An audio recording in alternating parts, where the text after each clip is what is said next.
ಊರುಗಳಿಂದ ಎಲ್ಲ ಬಂದು ನೋಡಿಕೊಂಡು ನಮಸ್ಕಾರ ಮಾಡಿ ಹೋಗುತ್ತಿರುತ್ತಾರೆ. ಈ ಕಲ್ಲು ಯಾವುದೇ ಒಂದು ಕಬ್ಬಿಣದ ವಸ್ತುವನ್ನು ಮುಟ್ಟಿದರೆ ಅದು ಬಂಗಾರ ಆಗುತ್ತೆ ಅಂತ ಹೇಳಿ ಮಹಾತ್ಮರೇ, ಇನ್ನೊಂದು ದಿವಸ ಒಂದು ಸಮಯವನ್ನು ನನಗೆ ಕೊಡಿ, ಇನ್ನೊಂದು ದಿವಸ ಯಾವುದೇ ಕೆಲಸ ಮಾಡಿದರೂ ಇವತ್ತೇ ಮಾಡು, ಈಗಲೇ.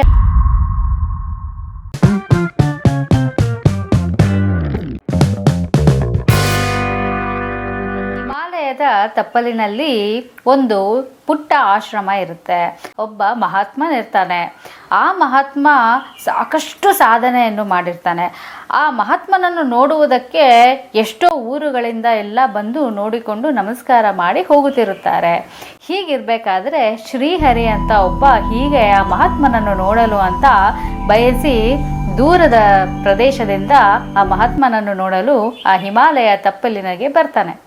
ಆ ಬಂದು ಮಹಾತ್ಮನನ್ನು ನೋಡಿ ಬಹಳ ಸಂತೋಷಪಟ್ಟು ಅವನ ಶಿಷ್ಯನಾಗಬೇಕೆಂದು ಅಲ್ಲಿಯೇ ಉಳಿದು ಎಲ್ಲ ಕೆಲಸ ಕಾರ್ಯಗಳು, ಆ ಮಹಾತ್ಮನದ ಎಲ್ಲ ಕೆಲಸ ಕಾರ್ಯಗಳು ಇವನೇ ಮಾಡುತ್ತಿರುತ್ತಾನೆ. ಅಂದರೆ ಕೋಣೆಯು ಸ್ವಚ್ಛ ಮಾಡೋದಿರ್ಬೋದು, ಅವರಿಗೆ ಅಡುಗೆ ಮಾಡುವುದಿರ್ಬೋದು, ಅವರಿಗೆ ಊಟ ಬಡಿಸುವುದಿರ್ಬೋದು, ಹೀಗೆ ಪ್ರತಿಯೊಂದು ಕೆಲಸವೂ ಸಹ ಅವನೇ ಮಾಡುತ್ತಿರುತ್ತಾನೆ.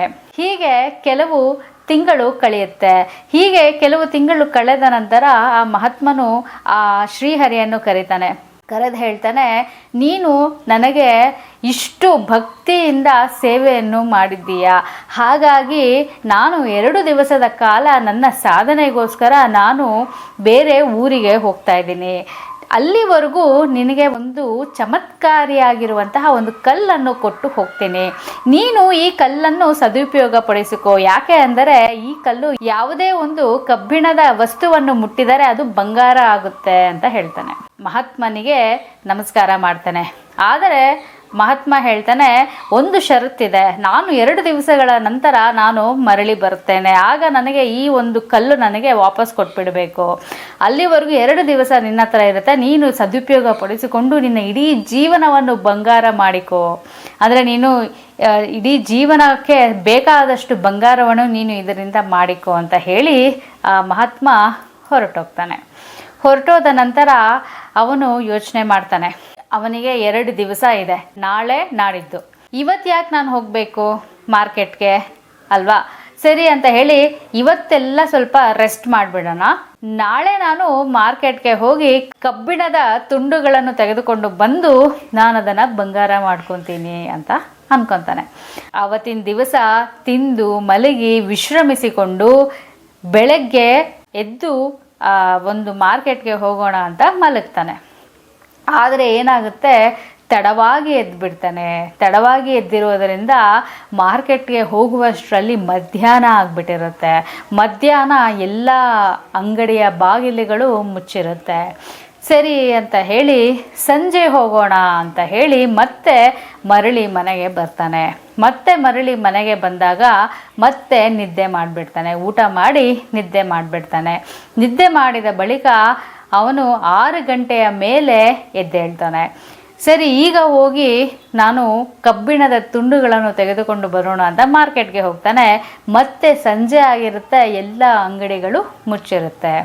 ಸರಿ ಅಂತ ಹೇಳಿ ಅವನು ಯೋಚನೆ ಮಾಡ್ತಾನೆ, ಬೆಳಗ್ಗೆ ಬೇಗ ಎದ್ದು ನಾನು ಮಾರ್ಕೆಟ್ಗೆ ಹೋಗಿ ಬರ್ತೀನಿ ಅಂತ ಹೇಳಿ ಬೆಳಗ್ಗೆ ಬೇಗ ಎದ್ದು ಅವನು ಮಾರ್ಕೆಟ್ಗೆ ಹೋಗಿ ಅವನಿಗೆ ಹೊರಲಾಗದ ಅಷ್ಟು ಕೆಜಿಯಷ್ಟು ಒಂದು ಕಬ್ಬಿಣದ ತುಂಡುಗಳನ್ನು ಅವನು ಕೊಂಡ್ಕೊಂಡಿದ ನಂತರ ಆ ಭಾರವನ್ನು ಅವನು ಹೊರಲಾರದೆ ಅದನ್ನು ಮನೆಗೆ ಹೇಗೆ ತೊಗೊಂಬರೋದು, ಅಷ್ಟು ಭಾರ ಏನೋ ಕೊಂಡ್ಕೊಂಡಿದ್ದಾನೆ, ಅದನ್ನು ತೊಗೊಂಡು ಹೇಗೆ ಬರೋದು ಮನೆಗೆ? ಸರಿ ಅಂತ ಹೇಳಿ ಅಲ್ಲಿರುವ ಕೆಲವು ಕೂಲಿಗಳಿಗೆ ಅವನು ರಿಕ್ವೆಸ್ಟ್ ಮಾಡ್ಕೊತಾನೆ, ಇದನ್ನು ತೊಗೊಂಡು ಬರ್ತೀರಾ ನಮ್ಮ ಮನೆಗೆ, ತೊಗೊಂಡು ಬನ್ನಿ ಅಂತ ಹೇಳಿ. ಅವರು ಅವರದೇ ಆದ ಒಂದು ಕೆಲಸ ಕಾರ್ಯಗಳಲ್ಲಿ ತೊಡಗಿರುವುದರಿಂದ ಇವನ ಒಂದು ಕೋರಿಕೆಯನ್ನು ನಿರಾಕರಿಸ್ತಾರೆ. ಅವರು ಇಲ್ಲಪ್ಪ ಆಗೋದಿಲ್ಲ, ನಮಗೇನೆ ಬೇರೆ ಕೆಲಸಗಳಿದೆ, ಯಾರನ್ನಾದರೂ ಬೇರೆಯವ್ರನ್ನ ನೋಡ್ಕೊಳ್ಳಿ ಅಂತ ಹೇಳಿ ಅವರು ಹೊರಟೋಗ್ತಾರೆ. ಆಗ ಇವನೇನು ಮಾಡೋದು, ಮತ್ತೆ ಮನೆಗೆ ಹೋಗಿ ಬರೋಷ್ಟರಲ್ಲಿ ತುಂಬಾ ಲೇಟ್ ಆಗಿಬಿಡುತ್ತಲ್ವ, ಮತ್ತು ಏನಪ್ಪ ಇವಾಗ ಮಾಡೋದು ಅಂತ ಹೇಳಿ ಸರಿ ಹೋಗಲಿ ಮತ್ತೆ ಮನೆಗೆ ಹೋಗಿ ನನ್ನ ಅಣ್ಣ ತಮ್ಮಂದಿರನ್ನು ಅವರಿಗೆ ವಿನಂತಿಸಿಕೊಂಡು ಕರೆದುಕೊಂಡು ಬಂದು ಇದನ್ನು ತಗೊಂಡು ಹೋಗೋಣ ಅಂತ ಹೇಳಿ ಮನೆಗೆ ಹೊರಡ್ತಾನೆ. ಮತ್ತೆ ಮನೆಗೆ ಹೊರಟಾಗ ಮಧ್ಯಾಹ್ನ ಆಗ್ಬಿಟ್ಟಿರುತ್ತೆ. ಮತ್ತೆ ಮಧ್ಯಾಹ್ನ ಅಂಗಡಿಗಳೆಲ್ಲವೂ ಸಹ ಮುಚ್ಚಿರುತ್ತೆ.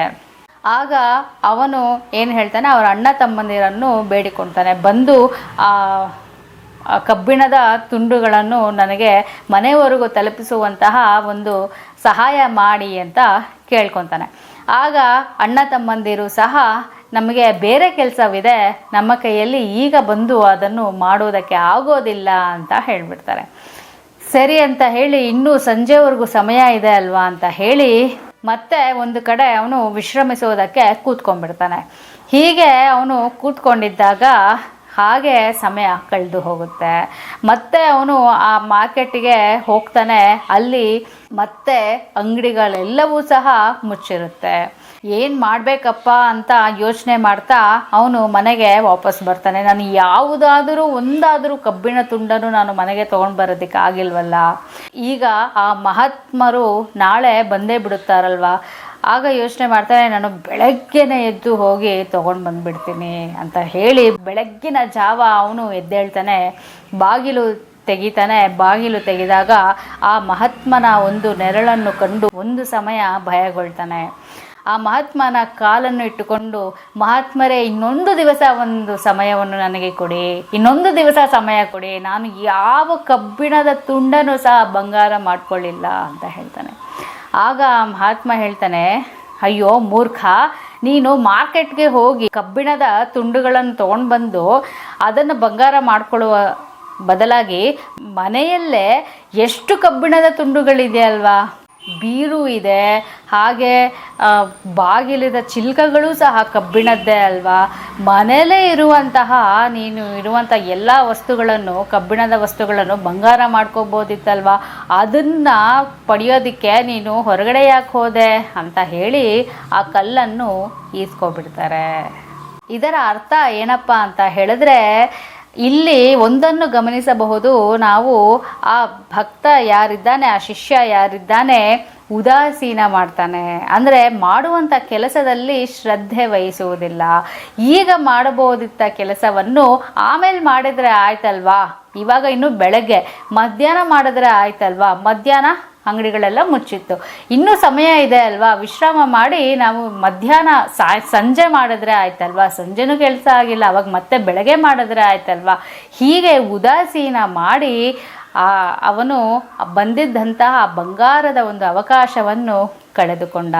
ಅಂದರೆ ನಮ್ಮ ಒಂದು ಜೀವನದಲ್ಲೂ ಸಹ ಯಾವ ರೀತಿ ಬಂಗಾರದ ಒಂದು ಅವಕಾಶವು ದೊರಕಿದಾಗ ನಾವು ನಮ್ಮ ಸಾಧನೆಯಲ್ಲೇ ನಾವು ಉದಾಸೀನ ಮಾಡಿದರೆ ಯಾವ ಒಂದು ಬಂಗಾರದ ಅವಕಾಶವೂ ಸಹ ಯಾವ ಪ್ರಯೋಜನಕ್ಕೂ ಬರೋದಿಲ್ಲ. ಇದರ ಅರ್ಥ ಏನು ಅಂತ ಹೇಳಿದ್ರೆ, ನಾವು ನಮ್ಮ ಸಾಧನೆಯಲ್ಲಿ, ನಮ್ಮ ಸ್ವಂತ ಸಾಧನೆಯಲ್ಲಿ ಉದಾಸೀನ ಯಾವತ್ತೂ ಮಾಡಬಾರದು. ಅಂದರೆ ನೀವು ಮಾಡುವಂತಹ ಪ್ರತಿನಿತ್ಯ ನಿಮ್ಮ ಕೆಲಸಗಳಲ್ಲಿ ಯಾವುದೇ ರೀತಿಯ ಉದಾಸೀನ ಮಾಡಬಾರದು. ಆಗ ಯಾರೂ ಸಹ ನಮ್ಮ ಸಹಾಯ ಮಾಡುವುದಕ್ಕೆ ಆಗೋದಿಲ್ಲ. ಹಾಗಾಗಿ ಯಾವುದೇ ಕೆಲಸ ಮಾಡಿದರೂ ಇವತ್ತೇ ಮಾಡು, ಈಗಲೇ ಮಾಡು. ಹಾಗಾಗಿ ಯಾವುದೇ ಕೆಲಸವನ್ನು ನೀವು ಯೋಚನೆ ಮಾಡಿದರೆ ಆ ಕೆಲಸವನ್ನು ಇವತ್ತೇ ಮಾಡಿ, ಹಾಗೆ ಈಗಲೇ ಮಾಡಿ ಅಂತ ಹೇಳ್ತಾ ಈ ಒಂದು ಸುಂದರವಾದ ಕಥೆಯನ್ನು ಮುಗಿಸ್ತಾ ಇದ್ದೀನಿ. ಸಿಗೋಣ ಮುಂದಿನ ವಿಡಿಯೋದಲ್ಲಿ. ಅಲ್ಲಿವರೆಗೂ ನಮಸ್ಕಾರ.